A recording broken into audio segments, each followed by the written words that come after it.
Gracias a nuestro Padre por estos momentos que vamos a abrir las Escrituras.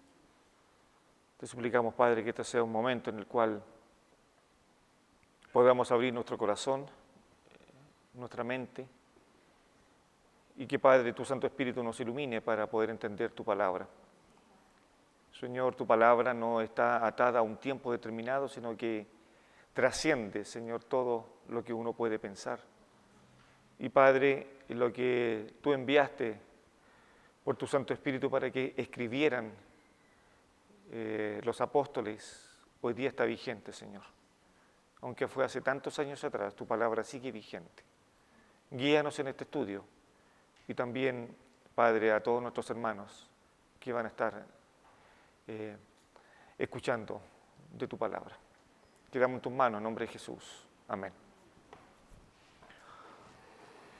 Bien, vamos a abrir nuestras Biblias. Estamos ahí en 1 de Pedro, capítulo 4. Hoy día corresponde de los versículos 12 al versículo 19.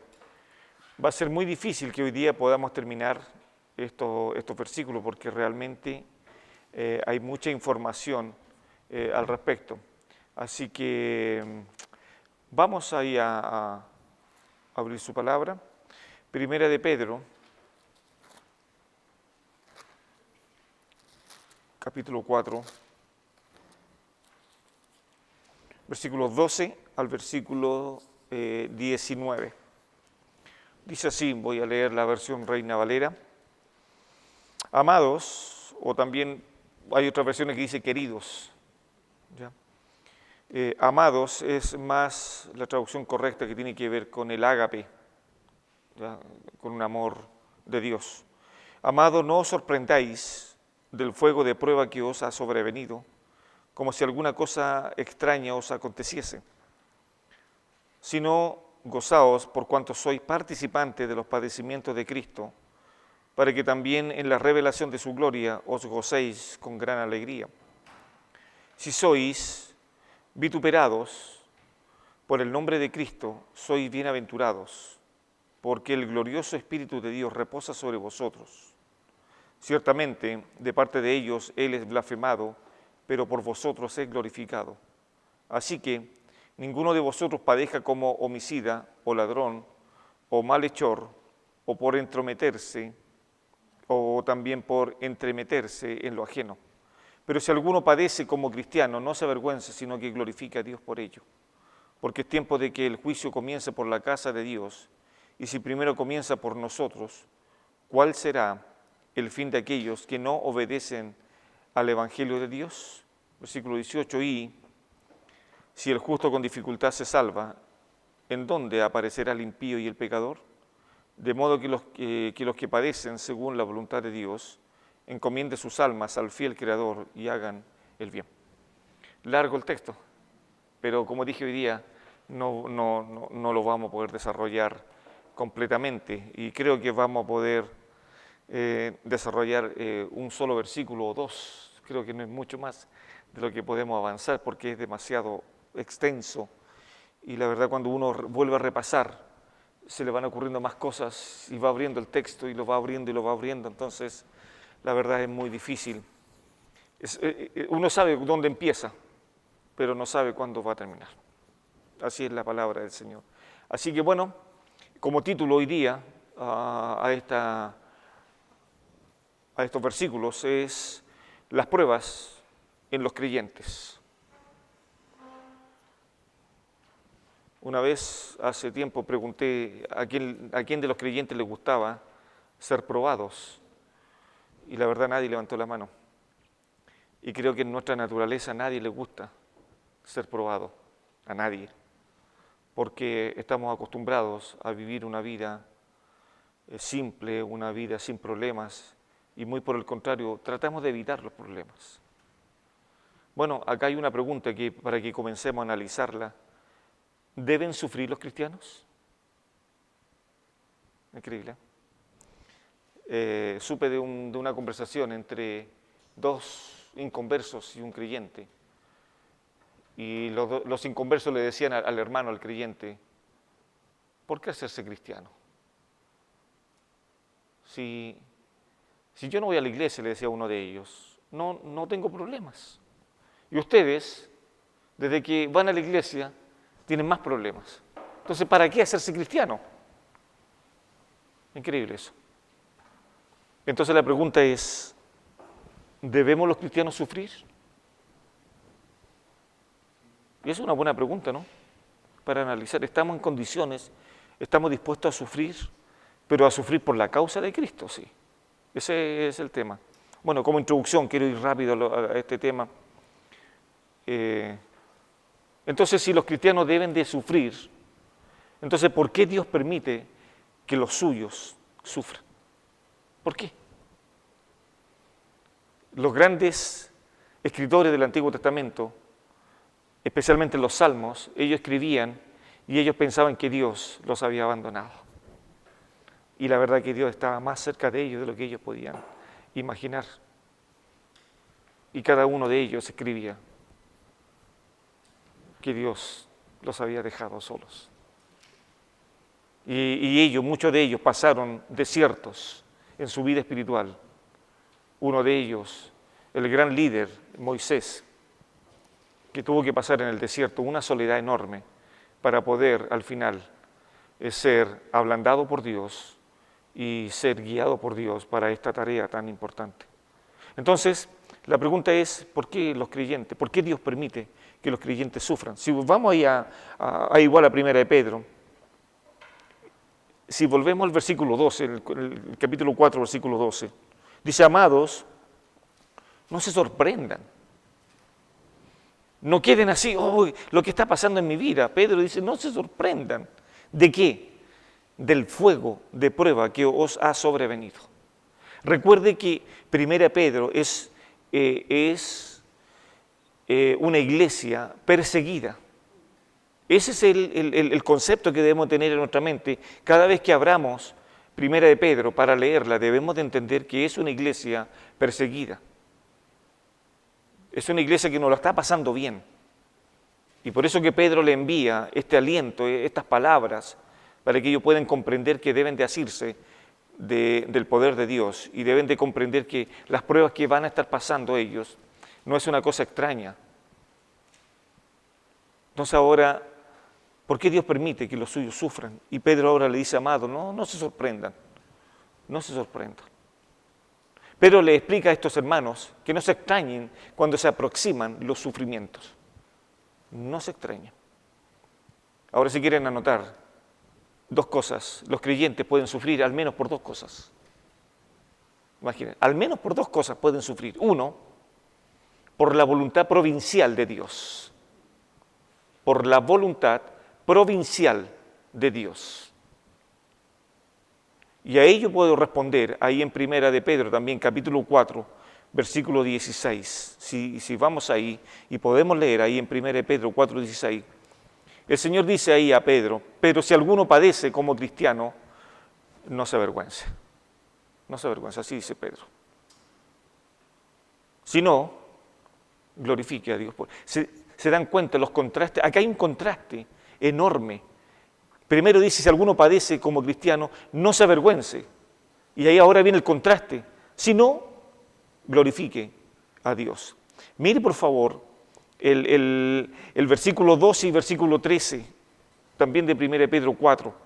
Amado, no sorprendáis del fuego de prueba que os ha sobrevenido, como si alguna cosa os aconteciere. Vea el contraste ahora, versículo 13. Si no, gozaos. Vean los contrastes que hay. Entonces, lo primero que Pedro está diciendo acá, que al menos yo considero acá, dos temas por el cual los creyentes han de sufrir. Una es esta, la voluntad provincial de Dios. Y uno de los ejemplos más magnos que podemos encontrar en la Escritura es Job. Job ahí estaba, expuesto a lo que el Señor dijese y ordenase en la vida de este hombre. Imagínense y esa es la voluntad provincial de Dios. Dios determina que hay que probar a este hombre. Y el otro caso emblemático que también lo vemos en la Escritura es cuando Dios prueba a Abraham, recuerdan ustedes, en el monte, y le dice a Abraham, tienes que ir a sacrificar a tu hijo. Una gran prueba. pero una gran prueba. Y Abraham parte su vida y parte a encontrarse con Dios en ese monte donde Dios le dijo que tenía que ir, y él parte con fe. Es increíble en eso, porque él dijo, vamos con el niño y volveremos. Qué interesante eso. Abraham parte con fe, sube con fe y baja con fe. Porque hubo en un momento que el niño le preguntó dónde estaba el animal. Y lo que dijo Abraham, Dios proveerá. Dios va a hacer su voluntad provincial. Bueno, eso es un tema, eso es uno de los puntos que los creyentes han de sufrir por la voluntad de Dios. Y segundo, el otro motivo por que los creyentes sufren es por entrometerse en los asuntos de este mundo. Es andar metido en cosas que no le corresponden. A eso debo de responder 1 Pedro capítulo 4, versículo 15, por favor. Así que ninguno de vosotros padezca como homicida, o ladrón, o malhechor, o por entremeterse en lo ajeno. Así le dice Pedro. En 2 Timoteo también, en el capítulo 2, si podemos ir ahí, Pablo le dice a este gran siervo de Dios, a Timoteo,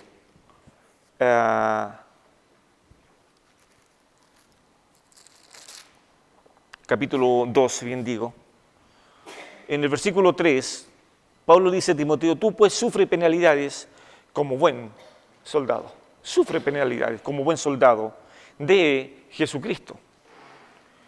Ninguno, 2 Timoteo capítulo 2, versículo 3. Y después dice Pablo a Timoteo, ninguno que milita se enreda. Ninguno que milita se va a enredar. ¿Dónde? ¿En quién? ¿Para dónde? En los negocios de esta vida, a fin de agradar a aquel que lo tomó por soldado. Qué interesante esto. Fíjese que la palabra enredarse, ahí en el versículo 4, tiene la idea de poder tejer hacia adentro. Esa es la idea, de tejer hacia adentro algo. Pablo le dice, ninguno que milita, ninguno que es soldado, se va a enredar en las cosas o en los negocios de este mundo. Interesante eso, ¿no? Entonces acá tenemos los dos temas, por qué los cristianos sufren. Primero, por la voluntad providencial de Dios, y segundo, por entremeterse en lo ajeno, en meterse en cosas que no le corresponden.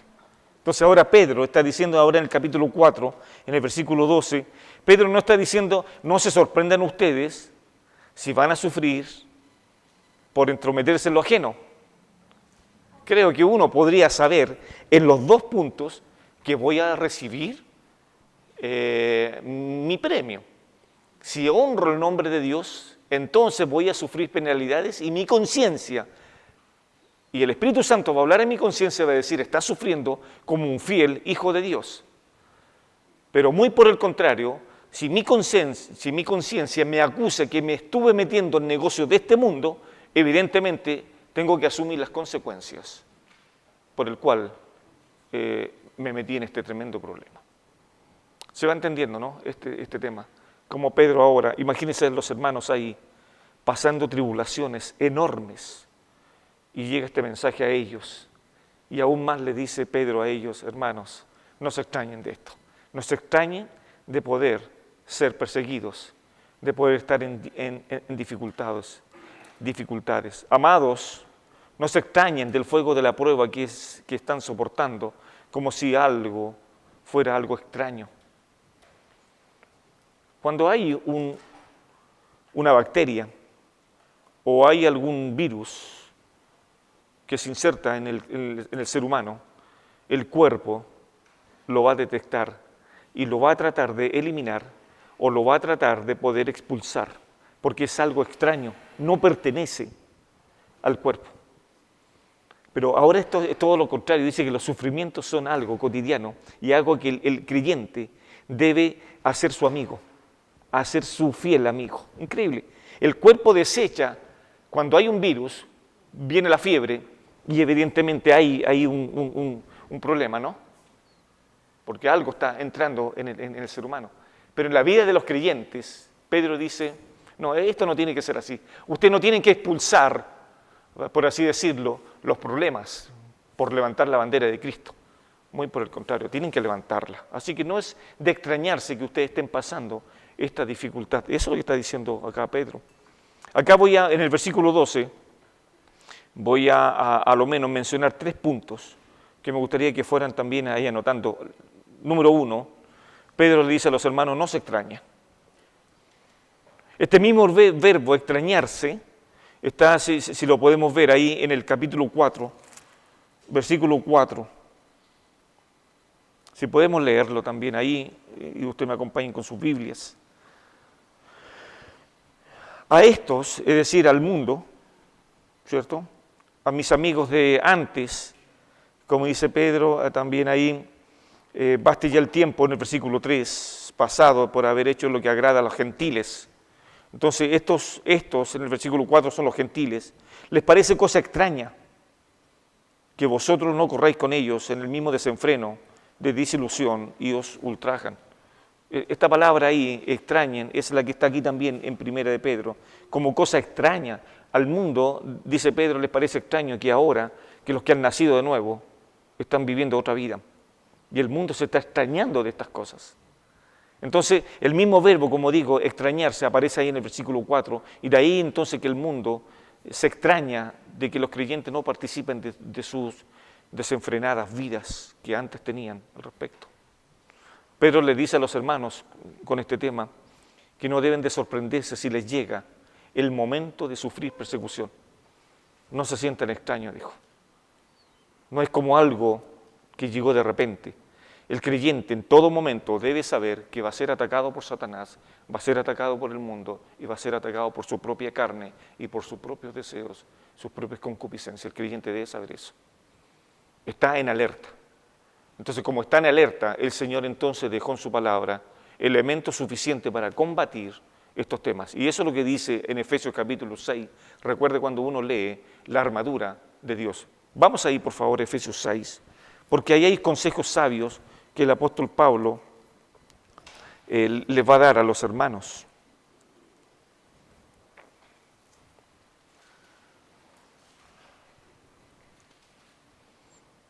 Capítulo 6, versículo 10.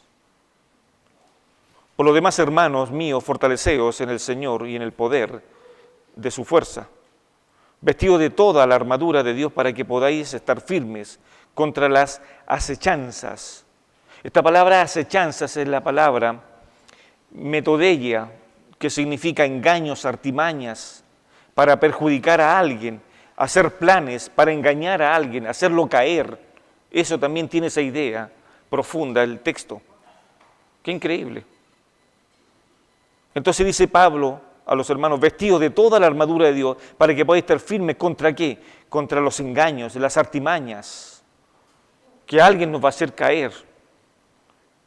Y dice que estas acechanzas son del diablo. Son del diablo. No proceden de ninguna otra forma, proceden del diablo. Y después dice, porque no tenemos lucha contra sangre y carne, sino contra principados, contra potestades, contra los gobernadores de las tinieblas de este mundo o de este siglo, contra huestes espirituales de maldad en las regiones celestiales. Y ahora concluye Pablo, entonces, ¿cómo vamos a solucionar este problema? Cuando tenemos problemas, entonces, serios problemas, contra estas potestades. Versículo 13, por tanto, tomad toda la armadura de Dios. Fíjese que en el versículo 11 también aparece eso. Vestido de toda la armadura, y ahora dice, por tanto, tomad toda la armadura nuevamente. ¿Pero qué armadura? La armadura de Dios. Así lo toma. Para que podáis resistir en el día malo.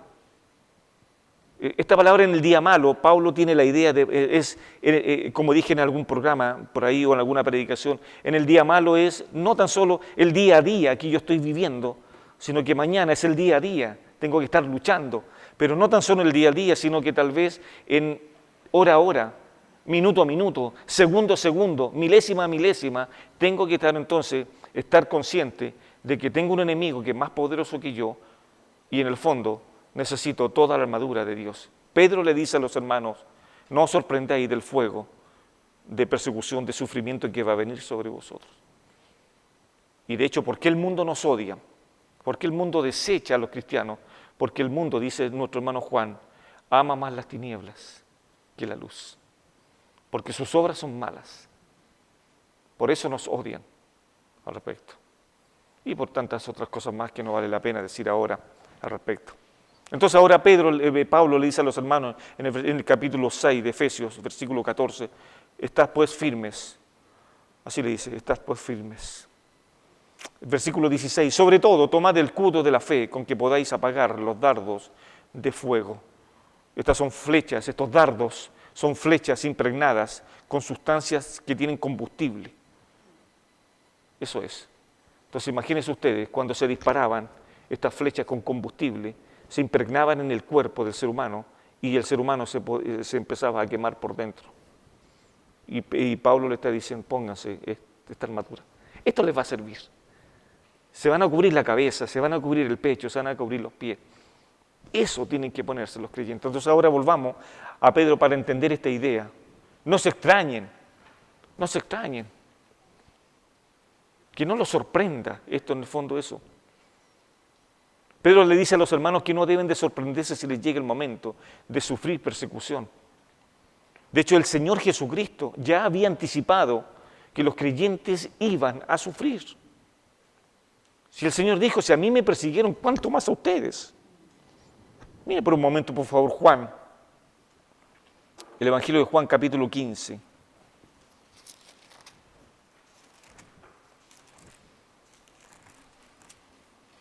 Versículo 18.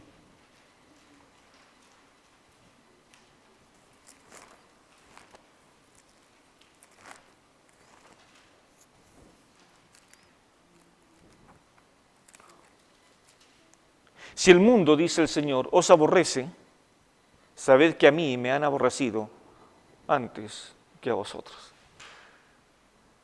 Entonces ya lo sabía, el Señor así lo manifestó.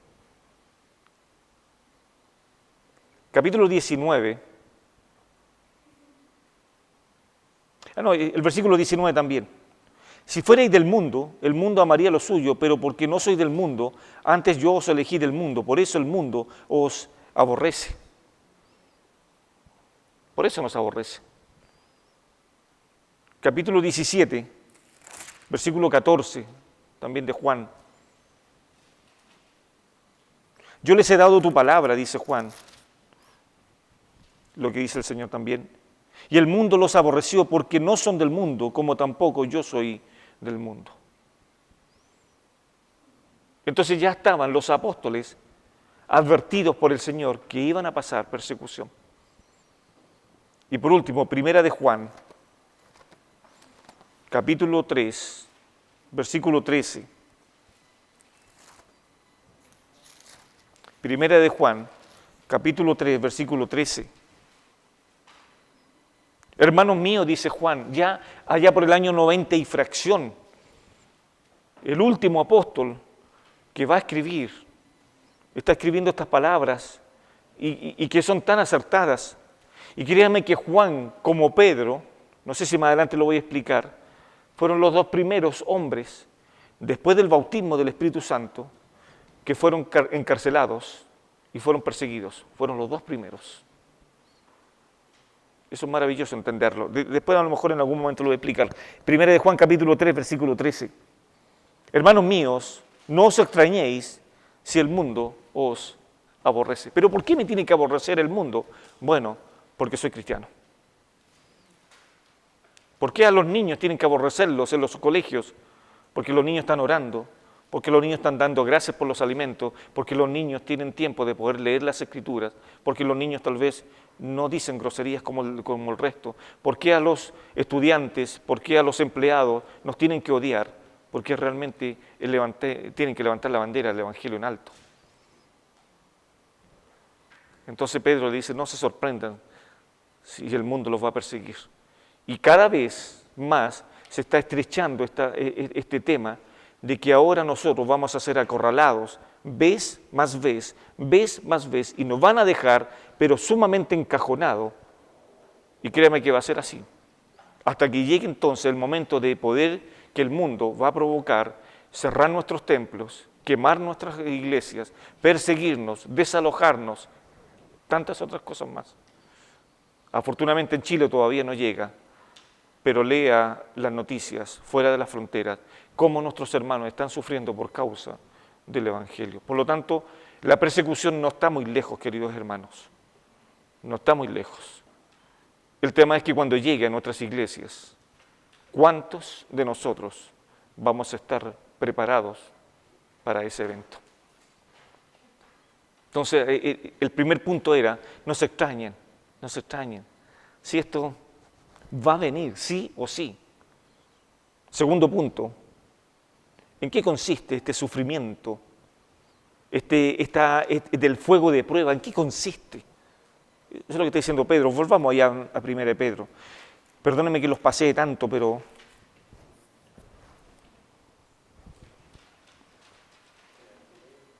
no os sorprendáis, dice, del fuego de prueba. No os sorprendáis de esto. ¿En qué consiste este sufrimiento? ¿En qué consiste este tema del fuego de prueba? Prueba de fuego es la idea del proceso de quemar algo. Eso es. Pedro ya lo había advertido anteriormente. Mire, si leemos en 1 Pedro capítulo 1, versículos 6 y versículo 7.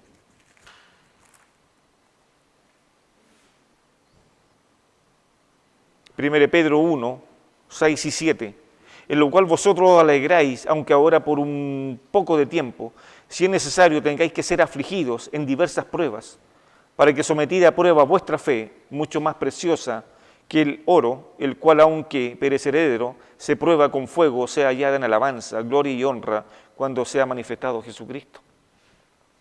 Pedro ya estaba hablando, ya. De entradita aparece en capítulo 1, Pedro ya le está advirtiendo que tienen que ser perseguidos, porque su fe tiene que ser probada, dice Pedro a estos hermanos.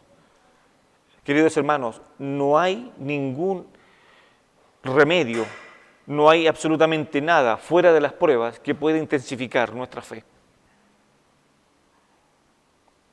Solo la palabra del Señor, a través de ella, puede aumentar nuestra fe, confianza en el Señor y poder caminar por fe en este mundo en el cual cada día más se está colocando más malo y va a odiar todo lo que tenga relación con Dios. Y ahí estamos los cristianos, como luz, como antorcha al respecto. Esta idea significa quemar algo, pero ya lo había advertido. Dios quiere probar la genuina fe de los suyos. Dios quiere hacer eso. Si Dios quiere probar, y eso es lo primero que tenemos que entender, Dios quiere probar la fe de sus hijos. Y Él la quiere probar porque Él es santo, Él es bueno y quiere sacar lo mejor de nosotros. No porque quiera jugar con nosotros. Dios no juega con la fe de nosotros. Dios no juega con los creyentes. Dios no juega con la iglesia. Dios no juega a ser padre, algunas veces bueno, otras veces malo. Dios es siempre bueno, Dios es siempre padre, Dios es siempre eterno y Dios siempre va a querer que sus hijos sean mejores cada día. Y es lo que anhelamos nosotros tal vez en este mundo como padres, que nuestros hijos sean mejores. Y muchas veces, metiendo la carnalidad, ojalá que sean mejores que nosotros en lo profesional y en tantas otras áreas, ¿no? Y la típica que decimos los padres a los hijos, yo ojalá que tú seas mejor que yo porque yo no tuve la oportunidad que tú tienes ahora. Típica frase que uno le pone a los hijos. Y uno le puede decir, mira, ¿sabes que hace 40 años atrás nadie iba a la universidad y ahora ustedes van a la universidad? 40 años atrás ustedes no tenían auto y ahora imagínense tanto. Pedro está diciendo, en el fondo es que Dios quiere probar lo genuino de la fe de los cristianos, porque la fe en Dios es de mayor valor que el oro. Note eso. La fe en Dios vale más que cualquier pieza de oro. Eso es lo que dice Primera de Pedro, capítulo 1, versículo 7. Si usted lo leyeron, capítulo 1, versículo 7, para que sometida a prueba vuestra fe, mucho más preciosa que el oro. La fe es más preciosa que el oro. Usted puede conseguir muchas cosas ante Dios por su fe, siempre y cuando esas cosas que pida estén dentro de su voluntad. Y todas las cosas que nosotros pidamos, y aquí donde muchas veces nos equivocamos los cristianos, cuando esperamos cosas de Dios para nuestro deleite, para nuestro gozo o para nuestra distracción, y ahí donde equivocamos y muchas veces creemos que tenemos fe en Dios y esperamos que Dios nos va a dar una casa, esperamos que Dios nos va a dar un auto, esperamos que Dios nos va a dar un trabajo, pero la verdadera fe es para creer en Dios, para que su Hijo sea reflejado en nosotros y nosotros podamos parecernos a Él. Entonces, todas las cosas que un creyente pueda pedir con fe, tiene que ser con la convicción de que esa fe, esa petición, sea en beneficio del crecimiento de la vida espiritual de los creyentes. ¿Se entiende, no? Pero si quiero pedir para mi deleite, si quiero pedir para mi goce, lejos está de Dios que pueda responder esos caprichos al respecto. Lejos. Dios no responde caprichos. Dios responde necesidades. Y la primera necesidad que un creyente debe tener es parecerse al Señor Jesucristo. Por eso el creyente debe estar bien advertido, preparado del propósito que Dios tiene para su vida. Todo creyente que pasa tiempo en oración, leyendo su palabra, cuando venga el fuego de prueba sobre su vida, no se va a extrañar. No se va a extrañar, para nada. Porque Dios le va a llamar. Créame una cosa, si usted está leyendo la Biblia, usted está orando, usted está levantando la bandera del Evangelio en alto, créame que en algún momento Dios le va a llamar a prueba. Dios le va a llamar a prueba. No se puede escapar. No se puede escapar. Por eso es que es peligroso cuando creyentes dicen, 20 años en el Evangelio, nunca he tenido una prueba, pastor, jamás. Gloria al Señor por eso, qué extraordinario. Ese es un terrible peligro. Créame que estas tres cosas, si están en su vida, Dios lo va a llamar a la prueba. Si está leyendo las Escrituras, y no tan solo leyéndolas, sino que también practicándolas, ¿no? Se entiende. Orando la palabra, orando, y también levantando la bandera del Señor en alto. Créame que en algún momento Dios le va a decir, venga para acá, usted ya está preparado para el horno. Venga, hay que meterlo al horno. Hay que meterlo. Y ya 3 hombres sufrieron ese tema de estar en el horno y salieron sin ningún rasguño. Porque Dios estaba ahí cuidándoles al respecto. Y tercero, Pedro le dice, no se extrañen. ¿En qué consiste entonces este sufrimiento? Como que si algo extraordinario, como que si las pruebas fueran algo extraordinario, algo que me va a sorprender. Dice Pedro, ¿cómo les va a sorprender esto? Al contrario, ustedes ya están advertidos. Primero, el creyente no debe sorprenderse si ha de pasar por el fuego. Eso primero Pedro está diciendo, no se sorprendan. Fueron llamados para eso, para sufrir.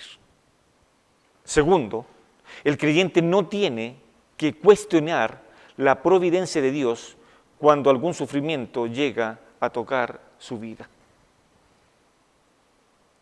Anote eso si quiere. El creyente no tiene que cuestionar, hacer cuestión, interrogar a Dios y preguntarle, bueno, ¿por qué estás haciendo esto? ¿Por qué estás haciendo esto? Jonás se atrevió a cuestionar a Dios. Job se atrevió a cuestionar a Dios. Y créame que le fue muy mal. Muy mal. Y de hecho Job dijo, no debí haber altercado con Dios. No. Fue el peor negocio de haber cuestionado a Dios, de haber altercado con Él. ¿Quién va a altercar con Dios y va a salir bien? Entonces, y tercero, Dios sabiamente planifica su propósito con el objetivo de fortalecer la fe de sus hijos por medio del sufrimiento. Repito, Dios sabiamente planifica su propósito sobre nuestras vidas para fortalecer nuestra fe. Él lo planifica, Él es Dios, Él sabe lo que va a hacer con cada uno de nosotros, por lo tanto, Él va a planificar esto. Ahí en Mateo, voy a leer la versión NBI, en Mateo capítulo 5, versículo 11 y versículo 12, me parece muy ad hoc este texto, cómo está traducido también en la NBI, la nueva versión internacional. Capítulo 5, versículo 11 y versículo 12 de Mateo. Miren lo que dice la versión NBI. Dichosos serán ustedes cuando por mi causa la gente los insulte, los persiga y levante contra ustedes toda clase de calumnias. El versículo 12 dice, mire, alégrense, alégrense. Y después dice, y llénense de júbilo, porque les espera una gran recompensa en el cielo. Así también persiguieron a los profetas que los predecieron a ustedes. Increíble esta versión. Me gustó esta versión. Alégrense y llénense de gozo. Extraordinario, ¿no? Maravilloso. Vamos por favor allá a 1 Pedro ahora nuevamente, volvamos ahí. Capítulo 4, versículo 13. Creo que en 5 minutos más voy a intentar terminar esto. La NBI, el versículo 13, dice así: al contrario, alégrense de tener parte en los sufrimientos de Cristo. Mire lo que dice la Reina Valera, dice, sino gozaos por cuanto sois participantes de los padecimientos de Cristo, para que también en la revelación de su gloria os gocéis con gran alegría. La primera parte del texto dice, al contrario, alégrense. Alégrense. ¿De quién me tengo que alegrar? De poder ser participante de los sufrimientos de Cristo. Evidentemente, muchos de nosotros no vamos a ser crucificados, pero sí muchos de nosotros vamos a ser perseguidos, vamos a ser despreciados y tantas otras cosas, cosas que pasó el Señor. Acá también quiero tocar con ustedes este tema. Al contrario, dice, alégrense, Pedro, alégrense. Si están sufriendo persecución, alégrense. Pedro introduce un contraste, el énfasis está puesto en la alegría que los creyentes deben de tener cuando estén pasando momentos difíciles, momentos de prueba. Muy por el contrario, los creyentes deben de arrepentirse, sentir tristeza cuando estén sufriendo por entremeterse en las cosas de este mundo. Ahí los creyentes deben de acongojarse, deben de poner su corazón delante del Señor y pedir perdón. Pero cuando estén sufriendo por causa del Evangelio, los creyentes entonces deben sentir sumo gozo cuando estén enfrentándose a estas pruebas. En vez de centrarse el creyente en sus sufrimientos, Pedro le indica a sus hermanos a mirar al Señor y a recordar lo que Él sufrió por nosotros. Entonces, cuando los creyentes se centran en sus problemas, no glorificarán a Dios para nada y no permitirán tampoco entregar sus problemas en las manos del Señor, porque están centrados en sí mismos, en lo que ellos están sufriendo. Pero si sufrimos por causa del Evangelio, créanme entonces que vamos a sentir alegría, entonces Dios realmente va a estar alegre también con nosotros. Dios está consciente de esta aparente contradicción. Alégrense, pero si estoy pasando prueba, el Señor está consciente de esta contradicción. Van a ser probados, pero alégrense. Dios está consciente de eso. Dios sabe eso. Pablo explica que él y sus compañeros, así lo dice Pablo, sufrieron muchas y tuvieron muchas dificultades en su ministerio. Creo que está ahí en 2 Corintios capítulo 6, versículo 10.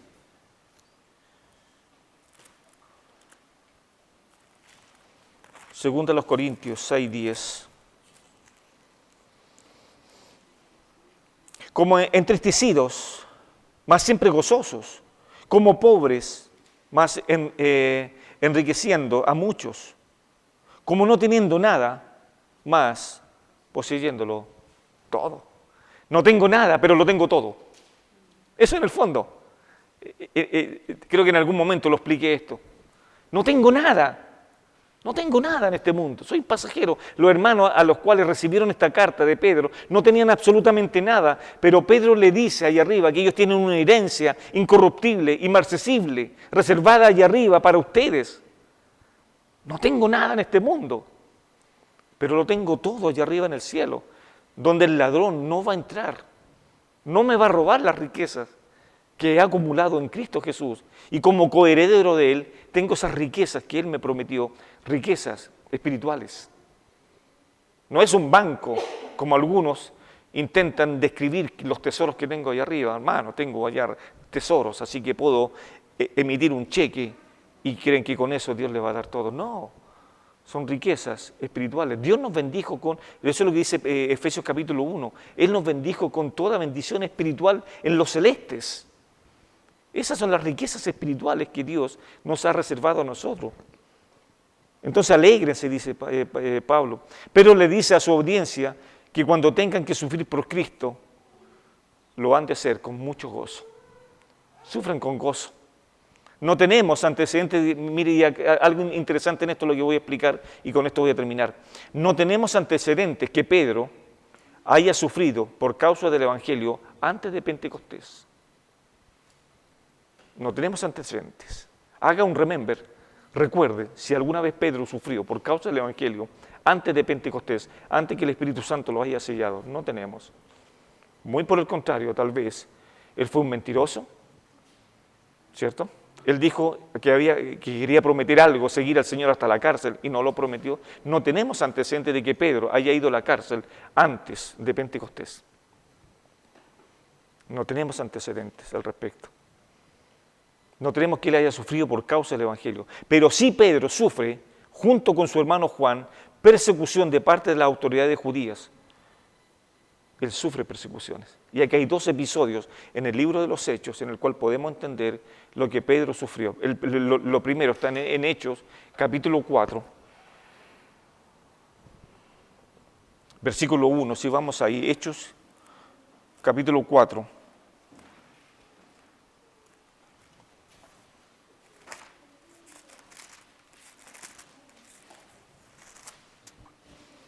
Hablando ellos, dice el doctor Lucas, al pueblo, vinieron sobre ellos los sacerdotes con el jefe de la guardia del templo y los saduceos.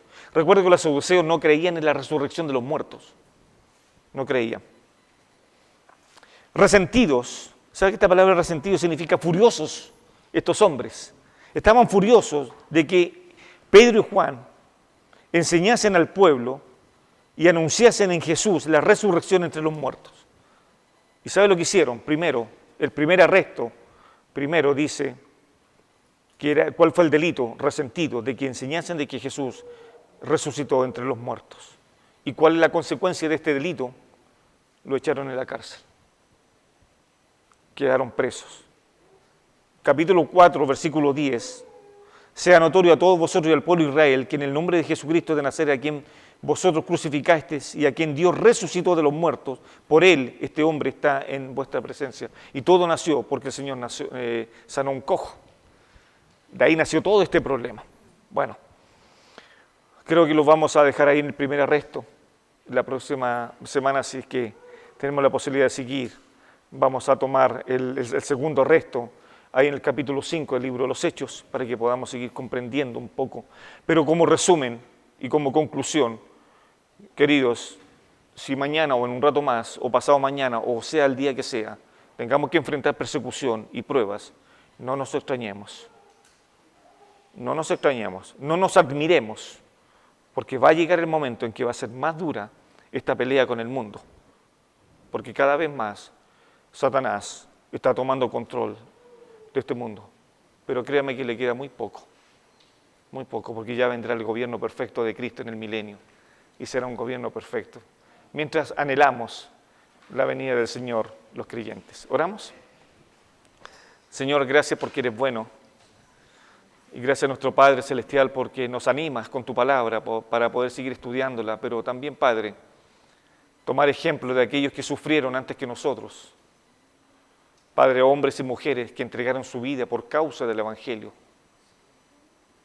Padre, vemos también estos 2 hombres, Juan y Pedro, que iban a la hora tercera a orar al templo y ahí, Padre, comienza, Señor, esta persecución contra estos 2 apóstoles. Padre, vemos en las Escrituras que Pedro no sufrió por el Evangelio antes de Pentecostés, pero sí después estuvo dispuesto a entregar su vida. Y según la historia dice que Pedro murió con su cabeza hacia abajo. Y él decía que no era digno de morir como su maestro. Padre, todos los tuyos, o la mayoría, murió por causa del Evangelio. Hebreo dice que algunos fueron aserrados, otros fueron muertos, perseguidos. Mi Padre, la historia cuenta cuántos de tus hijos sufrieron por causa del Evangelio, pero hoy día, Padre, están en gloria, esperando la resurrección. Padre, gracias, porque nos has dejado ejemplo, para que no nos extrañemos si el día de mañana nos persiguen. Anímanos y aumenta nuestra fe cada día más. Oramos en el nombre de Jesús. Amén.